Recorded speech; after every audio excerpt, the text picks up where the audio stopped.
भारत के इतिहास में एक ऐसा राजा था जिसने अंग्रेजों की नींद उड़ा रखी थी। उसका नाम था टीपू सुल्तान। और ये कहानी है उस युद्ध की जिसे भारत के इतिहास में कहा जाता है मैसूर वॉर।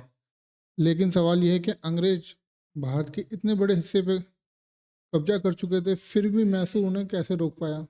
और सबसे बड़ा सवाल, अगर मैसूर जीत जाता तो क्या भारत कभी अंग्रेजों का गुलाम बनता। 18वीं सदी में भारत भारत में मुगल साम्राज्य कमजोर हो चुका था। हर क्षेत्र में छोटे छोटे राज्य सत्ता के लिए संघर्ष कर रहे थे।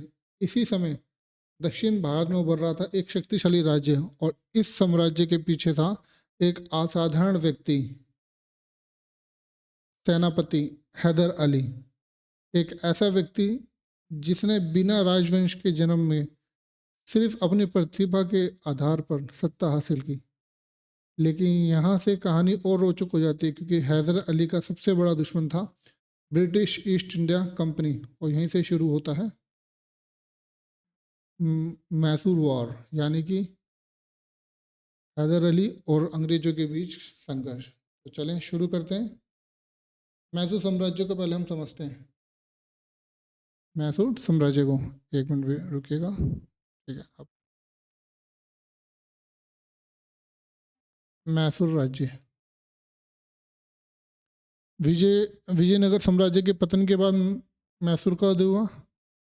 एक युद्ध याद रखना, तालीकोटा या फिर राक्षसी तंगड़ी युद्ध। कभी कभार ये तालीकोटा पूछ लिया जाता है या राक्षसी तंगड़ी, तो दोनों एक ही युद्ध है। ठीक है। वोडियार वंश स्थापित हुआ किसके द्वारा? वोडियार वंश, वोडियार वंश किसने स्थापित किया? वेंकट द्वितीय ने 1612। और इसी के अंतिम थे शासक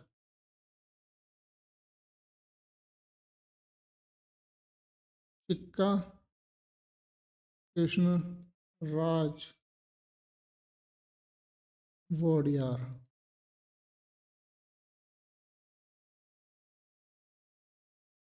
द्वितीय, इनका काल था 1734 से 1766 तक। याद रखिएगा, वोडियार वंश की स्थापना किसने की? वेंकट द्वितीय ने। अंतिम शासक सिक्का कृष्ण राय। नगराज, और दो नाम और कुछ नाम होगा, नगराज और एक थे इन्हीं के भाई देवराज। इन दोनों भाइयों ने कठपुतली बना रखा था वोडियार वंश को। वोडियार वंश को कठपुतली बना रखा था। जो नगराज से ये सबसे बड़े थे। चिक्का कृष्ण राज के समय में ये दोनों भाइयों ने वोडियार वंश को कठपुतली बना रखा था। अब बात कर लेते हैं हैदर अली की। अभी हैदर अली की बात करने से पहले मैं आपको एक चीज़ दिखा देता हूँ। विजयनगर की राख से उदय हुआ 1399 से 1761 में इसका काल था। मैसूर का विजयनगर साम्राज्य के पतन के बाद वेडियार द्वारा 1399 में स्थापित। इन्होंने विजयनगर साम्राज्य में सामंत के रूप में शुरुआत की थी। तालीकोटा, जैसे मैंने अभी आपको पीछे बताया, इसको तालीकोटा भी कहता है और राक्षसी तंगड़ी युद्ध के नाम से भी जाना जाता है। चिक्का देवराज, 18 कचेरी, ये याद रखिएगा, 18 कचेरी प्रणाली की शुरुआत की। अक्सर प्रश्न पूछ लिए गए हैं। परिवर्तन हुआ 18वीं सदी के मध्य तक, जब देवराज और नगराज के हाथों में आई सत्ता। अब बात करते हैं हैदर अली की। मेन इंसान हैदर अली, ये निरीक्षक थे। अब हम सोचते हैं ना, हमने इतना पढ़ लिया, हम क्या कर पाए। ये देखो, ये निरीक्षक अनपढ़ होके भी इन्होंने वो किया जो काफ़ी लोग नहीं कर पाए। इनके पिता थे फतेह मोहम्मद। मैसूर सेना में उच्च पद पर जो नगराज थे ना, जिन्होंने वो वोडियार वंश को कठपुतली बनाया था, नगराज, उन्होंने ही हैदर को फौजदार पद दिया था डिंडीगुल में, जो वर्तमान का क्या है, तमिलनाडु। 1758 में हैदर अली ने डिंडीगुल से रंगपट्टनम में हस्तक्षेप किया और नगराज और देवराज को संन्यास के लिए बाध्य किया। फिर हैदर अली ने सारी कमान संभाली 1758 में। इन्होंने संन्यास लेने के लिए मजबूर कर दिया इनके ने रंगराज और देवराज को। चलो आगे अब हैदर अली को भी पढ़ लेते हैं। मैंने आपको जैसे बता दिया, एक साधारण घुड़सवार सैनिक जो अशिक्षित होती है भी एक सैन्य और कूटनीतिक जीनियस थे, डिंडीगुल शस्त्रागार। ये फ्रांसीसी की विशेष मदद से आधुनिक हथियार कारखाने स्थापित किए। इसको याद रखिएगा, बहुत इंपॉर्टेंट है, अक्सर क्वेश्चन पूछ लिए जाते हैं, क्योंकि ये ब्रिटिशों से चिढ़ते थे और फ्रांसीसियों ने इन्होंने मदद ले रखी थी, और ब्रिटिश इसलिए भी इनसे चिढ़ते थे। नगराज और देवराज की कठपुतली सरकार को समाप्त कर मैसूर की वास्तविक भागदौड़ अपने हाथ में संभाली 1761 में। रणनीतिक, अत्यधिक गतिशील मराठाओं को रोकने के लिए तेज घुड़सवार सेना और तोपखाने का सर्जन किया। हाँ, 1764 में पेशवा माधव राय ने आक्रमण किया था मैसूर पे। एक मिनट, 1764 में पेशवा माधवराव ने आक्रमण किया। इसमें हैदर अली की हार हुई और मैसूर का कुछ हिस्सा देना पड़ा। साथ में क्या क्या देना पड़ा वो भी एक बार हम देख लेते हैं। 58 लाख रुपए देने पड़े धनराशि। 1766 में निज़ाम और मराठों को अपनी तरफ किया, और फिर होता है, उसके बाद होता है प्रथम आंग्ल मैसूर युद्ध 1767 से 1772। ठीक है, चलो अब हम पढ़ लेते हैं प्रथम युद्ध। कारण था अंग्रेजों की विस्तारवादी नीति और हैदर अली के खिलाफ निजाम मराठा अंग्रेजों का एक त्रिगुट का निर्माण होना। हैदर अली की कूटनीति थी मराठों को धन देकर निजाम को का क्षेत्र अपने और मिला लिया, उन्हें लालच देकर। निर्णायक मोड़ यह हुआ कि हैदर अली का मद्रास के किले तक पहुंचना, जिससे अंग्रेजों में दहशत फैल गई। इसके बाद होती है मद्रास की संधि, जो इम्पोर्टेंट है, इसको मैं भी ब्रीफ में आपको करवाऊंगा। कारण और भी बहुत थे, एक बार हम कारण भी देख लेते हैं। कारण था मैसूर अंग्रेज दोनों राज्य शक्ति विस्तार में लगे हुए थे। हैदर अली ये फ्रांसीसियों की तरफ आकर्षित था, और कन्नड़ तट पर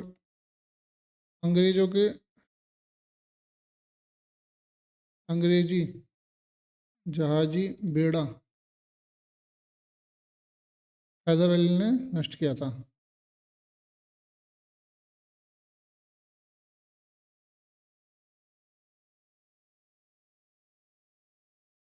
ये कारण थे, ये ध्यान रखिएगा। हैंड राइटिंग ऐसी आप सब सुनने भी ज़्यादा ध्यान रखिएगा, ये सारी चीज़ें आपको बाद में मिल जाएगी।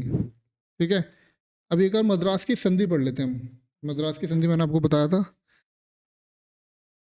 मद्रास की संधि हुई थी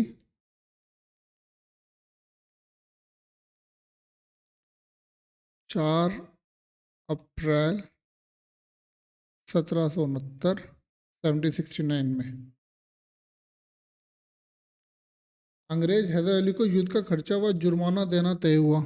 मैसूर की संधि से प्रथम आंग्ल विश्व युद्ध, ये प्रथम विश्व युद्ध बोल रहा, सॉरी, प्रथम आंग्ल मैसूर युद्ध समाप्त हुआ था मद्रास की संधि से, जिसमें क्या हुआ, अंग्रेज हैदर अली को युद्ध का खर्चा व जुर्माना देंगे और संकट के समय में एक दूसरे की सहायता करेंगे।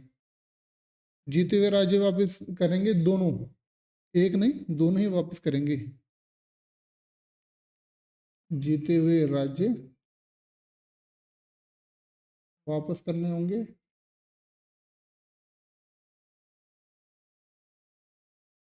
दोनों को।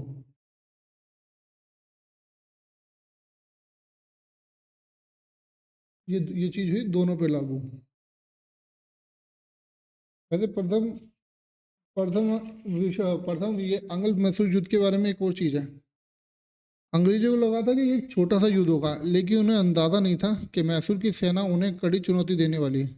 इतिहासकार कहते हैं कि हैदर अली की रणनीति इतनी तेज थी कि अंग्रेजों को पीछे हटना पड़ा।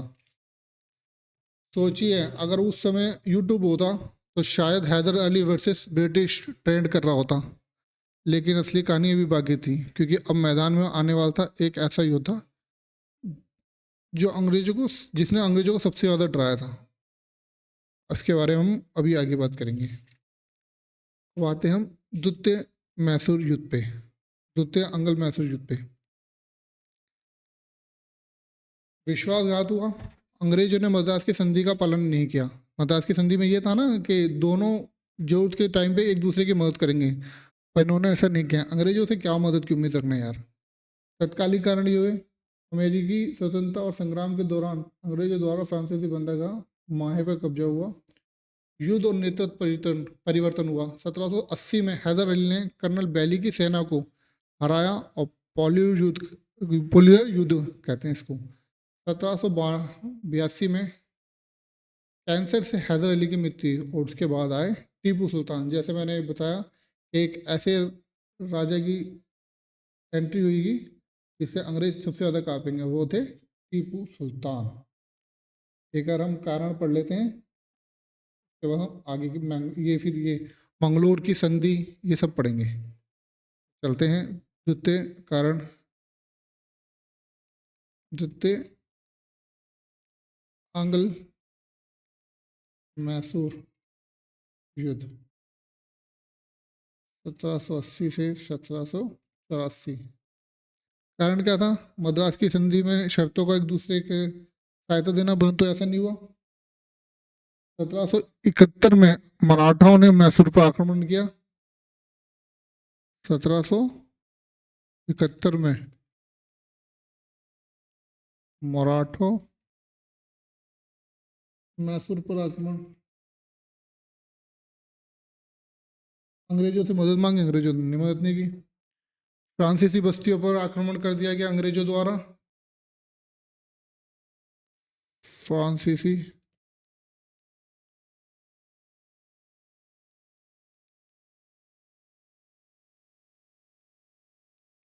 सत्रह सौ तिहत्तर में, सॉरी, ये सीधे तौर पे हैदर अली की प्रभु सत्ता पर चुनौती थी। अब हाँ, इसका नेतृत्व कौन कर रहा था, अक्सर प्रश्न पूछ लिया जाता है नेतृत्व किसने किया। तो अंग्रेजों की तरफ से थे हेक्टर मुनरो और दूसरे जनरल वैली। वॉरेन हेस्टिंग जो कि बंगाल के गवर्नर थे, और 1780 में 1780 में एक नए जनरल आयरकूट और आयरकूट ने पोर्ट नोवो और पॉलीलूर और शार्लिंगलूर में हैदर अली को परास्त किया था। जो वॉरेन ऑस्टिन थे, वॉरेन हेस्टिंग्स बंगाल के गवर्नर जनरल थे। 1780 में एक नया नियुक्त करा, क्योंकि ये दोनों तो युद्ध छोड़ के चले गए थे, दोनों भाग गए थे। हम ये बोलेंगे छोड़ के क्यों गए, भागे भाई, भगाए थे हमने, भाग गए। 1780 में एक नए जनरल को नियुक्त किया इन्होंने, उसका नाम था आयरकुट, और उसने हैदर अली को पोर्टो नोवो पॉलीलूर,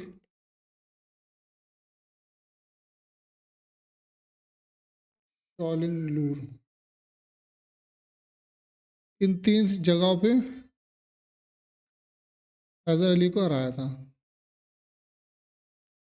1782 में, हाँ 1782 में हैदर अली ने एयरकुट को हराया। 1782 में 2 साल बाद हैदर अली ने हराया था। इसके बाद 1782 में हैदर अली की मृत्यु के पश्चात टीपू सुल्तान आया, जैसे मैंने ये बताया था वो कैंसर से मारे गए थे। चलो अब आते हैं टीपू सुल्तान, शेर मैसूर, नागरिक टीपू भी कहा करते थे। टीपू सुल्तान बेगौर इतिहास में टाइगर ऑफ मैसूर कहते हैं। वे एक इनोवेटिव मिलिट्री स्ट्रेटेजी थे। उन्होंने युद्ध में इस्तेमाल किए रॉकेट आर्टिलरी। ये 1 मिनट दिखाया तुम आपको, ये इस्तेमाल किया था रॉकेट आर्टिलरी, एक तलवार के साथ लगा के, देख रहे ना इस तरीके से उन्होंने भेजा था। इसी को बाद में अंग्रेजों ने अपने, इन्होंने रिवर्स इंजीनियरिंग की थी अंग्रेजों ने, इसके बारे में बताऊंगा मैं आपको।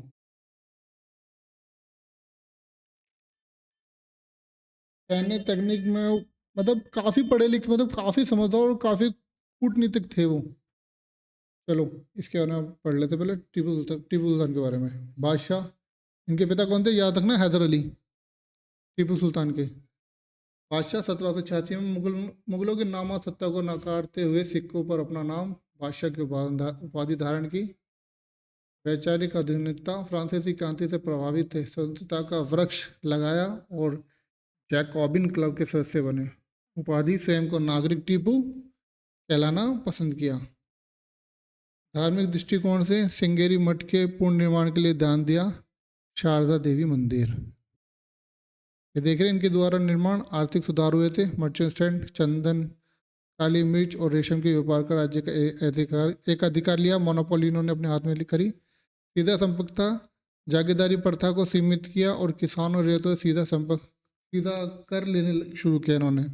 प्रलोभन और अनिवार्यता, खेती को बढ़ावा देने के लिए राज्य द्वारा पूंजी निवेश शुरू हुए। चलें अब हम आगे बात करते हैं तृतीय विश्व युद्ध की।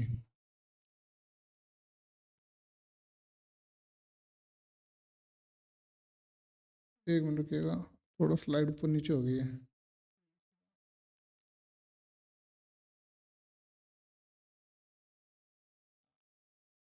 देते हैं, ये देख सकते हैं आप। हाँ ये स्लाइड ऊपर नीचे हो गई, अभी मैं इसको ठीक करता हूँ। फिरते हैं अंग्ल मैसूर युद्ध 1790 से 1792, अपमान और क्षति। तत्कालीन कारण क्या थे? टीपू का अंग्रेजों के सहयोगी त्रिकोण पर आक्रमण। परिणाम ये हुआ, त्रिकोण ये था ना इनका, मराठा, निजाम और अंग्रेज। फिर आक्रमण साथ मिला लिया। मैसूर अब अलग पड़ गया था। टीपू ने फ्रांस, तुर्की, अफगानिस्तान और मस्कट से दूध भेजे, लेकिन समय पर विदेशी सहायता प्राप्त नहीं हुई। टाइम पे कोई काम ना आया तो काहे के दोस्त।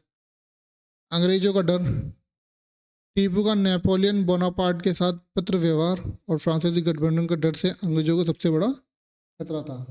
1784 में हुई मैंगलोर की संधि, जिसमें दोनों पक्षों ने एक दूसरे के भूभाग को वापस करने की सहमति बनाई। ज्यादातर संधियों में एक दूसरे के जीते हुए हिस्से वापस ही कर दिए, तो वापस ही करने होते हैं यार, तो लेते क्यों हो।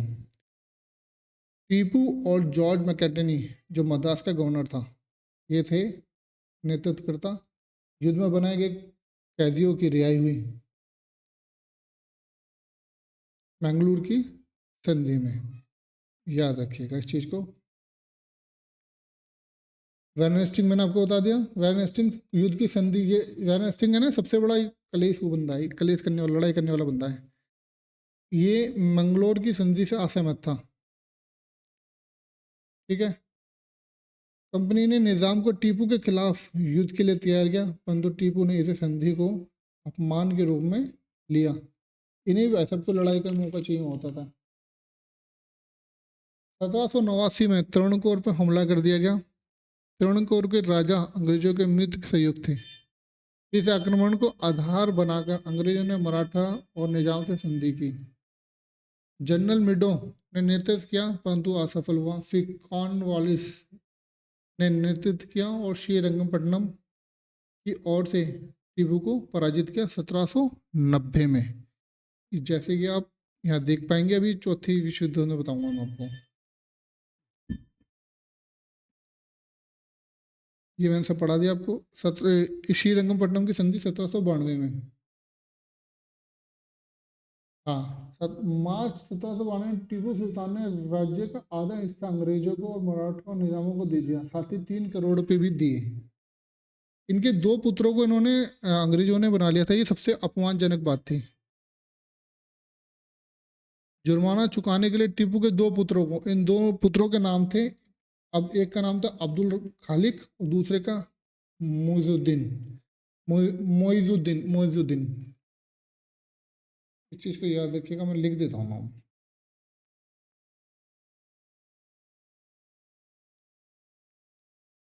अब्दुल खालिक एक का नाम, दूसरे का नाम था मोइजुद्दीन।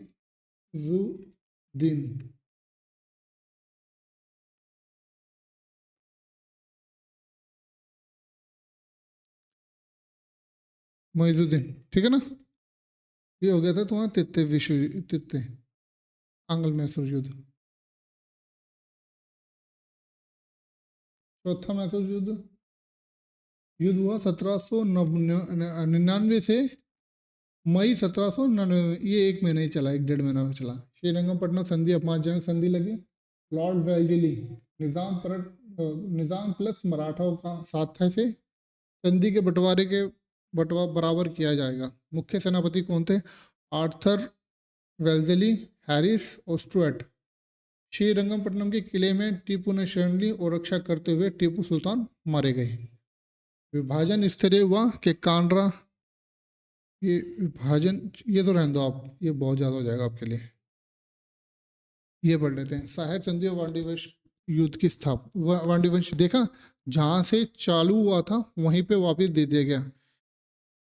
पूर्ण स्थापना, अंग्रेजों ने पुराने हिंदू राजवंश वाडियर के 5 वर्षीय बालक कृष्ण राज द्वितीय को गद्दी पर बिठाया। ये था वो बच्चा।